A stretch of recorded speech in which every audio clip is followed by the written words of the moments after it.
P T I حکومت یعنی عمران خان حکومت کا تیسرا وفاقی بجٹ آج پیش ہو گیا۔ بجٹ 2021-2022 جناب شوکت ترین نے اپنی وزارت خزانہ کی دوسری مدت کے دوران پیش کیا۔ یہ ان کا پہلا بجٹ ہے اپنی دوسری ٹرم کا as finance minister.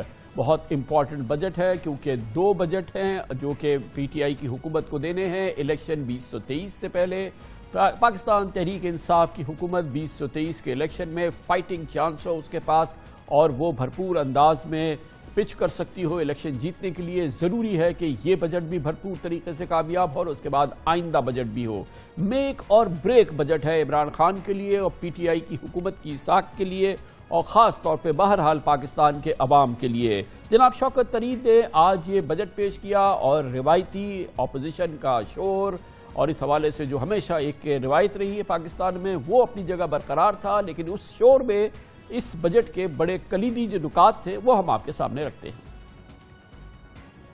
Gross revenue کا تخمینہ 7,909 ارب روپے ہے۔ ایف بی آر محاصل میں 24% کے اضافے کے ساتھ 5,829 ارب روپے کا اضافہ متوقع ہے۔ نان ٹیکس ریونیو کی 22% تک بڑھنے کی توقع ہے۔ وفاقی ٹیکسوں میں صوبے کا حصہ گزشتہ سال 2,704 ارب روپے سے بڑھ کر 3,411 ارب روپے رہے گا۔ صوبے کی ٹرانسفر کرنے کے بعد نیٹ وفاقی محاصل کا تخمینہ 4,497 ارب روپے ہے۔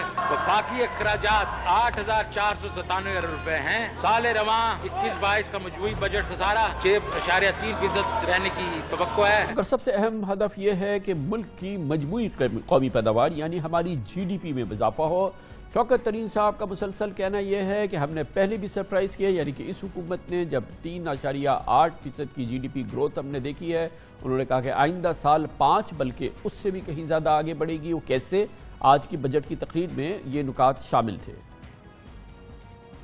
بجٹ 2021-22 میں انکلوسیو اور سسٹینیبل گروتھ کا حصول ہمارا محور ہو گیا ہے۔ اگلے سال کے لیے ہم نے معاشی ترقی کا ہدف 4.8 رکھا ہے۔ مجھے امید ہے کہ جو ہم بجٹ میں اقدامات کر رہے ہیں یہ اس سے بھی زیادہ ہوگا۔ ہم اگلے 2-3 سالوں میں کم از کم 6 سے 7% گروتھ یقینی بنانا چاہتے ہیں۔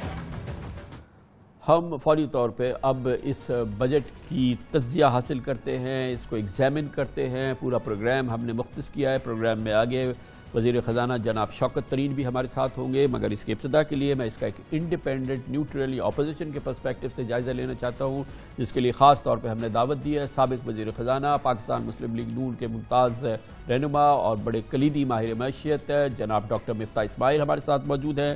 اسٹوڈیو میں میرے ساتھ موجود ہیں جناب اسد علی شاہ، انڈیپینڈنٹ ایکسپرٹ ہیں اور ٹیکس اور آڈٹ امور کے مستند ماہر ہیں۔ مفتاح اسماعیل صاحب، ہمارے پروگرام کا آغاز آپ کریں اس بجٹ کے پروگرام کے حوالے سے۔ اپیرنٹلی پاکستان کے غریب ترین لوگوں کے لیے یقیناً یہ اطمینان کی بات ہے کہ احساس پروگرام میں اس حکومت نے مزید 100 ارب بڑھا دیے، جو کہ یقیناً بہت کامیاب پروگرام ہے۔ غریب کو اس کے گھر پہ کیش ملتا ہے۔ کووڈ ہے ہماری سچویشن، اس کے لیے بھی ہم نے اس بجٹ میں 100 ارب رکھے ہیں۔ اس کے علاوہ جو ہے وہ فیڈرل ملازمین کی تنخواہوں میں اضافہ کیا جا رہا ہے۔ آئی ٹی سیکٹر کو پھر 0 ریٹڈ کر دیا گیا ہے۔ جو اب تک رسپانس ملا ہے وہ ایک مجموعی طور پہ سیٹسفیکشن کا رسپانس ہے، اس میں کچھ پازیٹیو رسپانس بھی کافی موجود ہے۔ جنرلی ہم دیکھیں تو بڑا اچھا رسپانس ہے، مگر آپ فرمائیے آپ کیا کہیں گے؟ شکریہ کامران بھائی۔ جو بزنس مینوں سے میری بات ہوئی ہے تو ان کا بھی یہ خیال ہے کہ پچھلے جو پی ٹی آئی کے جو 2 بجٹ تھے حفیظ شیخ نے دیا اور اس سے پہلے جو اسد عمر نے بھی تقریباً سپٹمبر میں جو بجٹ دیا تھا اس سے یہ بہتر بجٹ ہے۔ تو یہ آئی تھنک یہ ایک جنرل کنسنسس ہے جن عام لوگوں سے میں نے بات کری ہے۔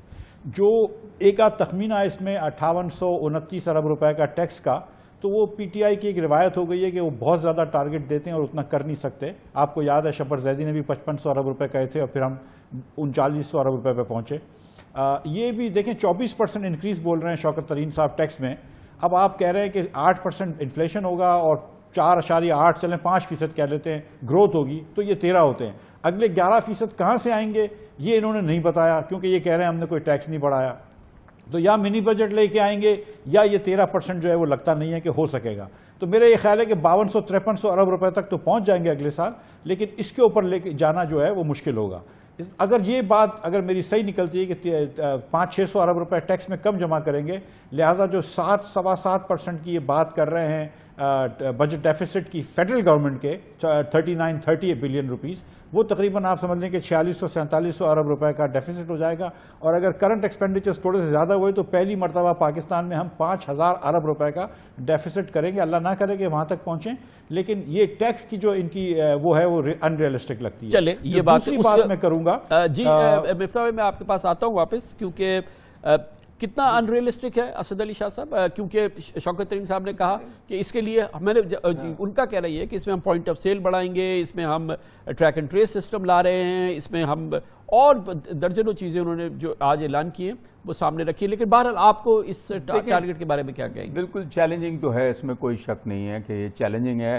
اور اگر ہسٹری کے حساب سے دیکھیں تو ہسٹوریکلی اس طرح کی ٹارگٹس اچیو نہیں ہوتے ہیں. لیکن جو انیوژل یا ڈفرینٹ چیز یہ کر رہے ہیں، جو کہ مفتاح بھی جب تھے اس وقت بھی یہ اپروچ ہوتا تھا کہ گروتھ کے ساتھ جو ہے چانسز زیادہ ہیں آپ کے ٹارگٹ بہتر کرنے کی. اور کچھ جو یہ پلان کر رہے ہیں کہ I think creating trust amongst tax payers, کہ یونیورسل سیلف اسیسمنٹ کو اور زیادہ اس کو سیلف اسیسمنٹ کریں گے، تھرڈ پارٹی آڈٹس لائیں گے، ٹیکنالوجی کو یوز کریں گے.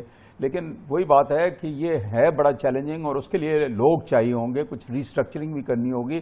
صرف یہ آٹومیشن اور ٹیکنالوجی کی بات تو 10-15 سال سے سب کر رہے ہیں. وہ ٹیکنالوجی امپلیمنٹ کرنے کے لیے جو آپ کے پاس ٹیم چاہیے، جو گورننس چاہیے، وہ اگر ہوگی تو یہ اچیو ہو سکتا ہے، اچیویبل ہے. صاحب جیسے کہ اسد علی شاہ صاحب کہہ رہے تھے کہ بہرحال ایک تو ہم نے ٹارگٹ سیٹ کرنا ہے اور پھر یہ ہوگا اسی وقت جب کہ ایک گروتھ آئے گی اکانومی میں، بزنس میں، اور اس مجموعی گروتھ سے، اس انجن سے ظاہر ہے کہ پھر آپ کے ریونیوز بڑھ سکتے ہیں، آپ کی tax to G D P ratio بڑھ سکتا ہے. یہ ساری چیزیں ہیں. تو آپ کے خیال میں یہ جو اس کا انگریڈینٹ ہے، جو اس کا فارمولا ہے، جو اس کی ریسیپی ہے، یہ اس کو جنم نہیں دے گی؟ دیکھیے کامران بھائی، یہ چیز جو ہے نا، اسد صاحب نے جو بات بھی کری ہے سیلف اسیسمنٹ کی، وہ اچھی اسیسمنٹ ہے، اچھی اسکیم ہے میرے خیال سے، اور اس سے آگے والے فیوچر ایئرز میں ریونیو بڑھ جائے گا. لیکن آپ اس سال اگر آپ ٹریک اینڈ ٹریس ڈال رہے ہیں اور اسی سال آپ ایکسپیکٹ کر رہے ہیں کہ میں 24% ریونیو بڑھا لوں بغیر کسی میجر کو لیے ہوئے، تو وہ تھوڑا سا مشکل لگ رہا ہے. لیکن یہ بات درست ہے کہ اگر مینوفیکچرنگ پاکستان میں بڑھ جاتی ہے، اگر انڈسٹریل ایکٹیویٹی بڑھتی ہے، تو کیونکہ انڈسٹریلائزیشن سے آپ کی ٹیکس گروتھ جو ہے وہ زیادہ ہوتی ہے، وہ زیادہ ٹیکس دیتا ہے مینوفیکچرنگ سیکٹر، سروس سیکٹر. تو اگر یہ چیزیں بڑھ جاتی ہیں تو اس سے ٹیکس بڑھ جائے گا. اس میں تو کوئی بحث نہیں کہ گروتھ اگر ہوگی تو اس سے ٹیکس بڑھے گا، اور اسی طریقے سے ہم کو ٹیکس بڑھانا چاہیے، نہ کہ آپ ایکسیسو ٹیکسز ڈال دیں اور گروتھ کو روک دیں اس امید میں کہ میں ٹیکس لے لوں گا تو پھر ٹیکس بھی نہیں آتا ہے، گروتھ بھی نہیں آتی ہے. تو یہ اپروچ تو بہتر ہے کہ آپ گروتھ کی کوشش کریں اور ٹیکس بڑھ جائے. لیکن سچی بات میں آپ کو بتا رہا ہوں کہ میں 5200-5300 ارب روپے کے اوپر بہت مشکل لگتا ہے مجھے. اچھا یہ بتائیں کہ ابھی ایک جو ایک مزید گروتھ کے اندر جس نے کنٹریبیوٹ کرنا ہے، یہ جو ہماری ٹرف کی فنڈنگز ہیں، یہ تو ابھی بالکل شروع ہوا ہے. بہت ساری چیزیں اس میں پائپ لائن میں ہیں، اس میں بہت بڑی مشینریز جو ہیں وہ امپورٹ ہونی ہیں، اس پہ ریونیو ہوگا. اور پھر جب یہ رول آؤٹ ہوں گی یہ ساری چیزیں، تو یہ جو ہماری لارج اسکیل مینوفیکچرنگ جس کے بڑے اچھے نمبرز ابھی آئے، ایسا تو نہیں ہے، یہ بالکل فینٹیسی تو نہیں لگ رہی مفتاح صاحب؟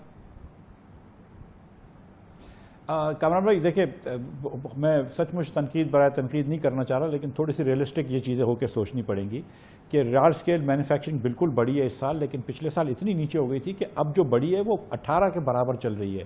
آپ کا investment to G D P ratio 17 سے 15% ہو گیا ہے. ٹرف نہیں ہوتا تو اور بھی برا حال ہوتا، لیکن پورا ٹرف جو ہے وہ $3 بلین کا ہے، اور پاکستان میں $45 بلین کی انویسٹمنٹ ہوتی ہے. ٹرف سے بالکل فائدہ ہوگا آپ کا. اس سے پھر ایک اور مسئلہ بھی پیدا ہوگا کہ آپ کا امپورٹ بڑی تیزی سے بڑھ رہا ہوگا، اور آلریڈی آپ نے دیکھا ہے کہ پچھلے 3-4 مہینوں سے ہمارا ٹریڈ ڈیفیسٹ جو ہے وہ $2.5 بلین ہو رہا ہے. آپ کا امپورٹ $5 بلین کے قریب ہو گیا، جو امپورٹ ہمارے زمانے میں ہوتا تھا جو کہ پرابلمیٹک تھا، لیکن اس وقت 5.5% گروتھ تھی، تو گروتھ بھی 4 کے نیچے ہے.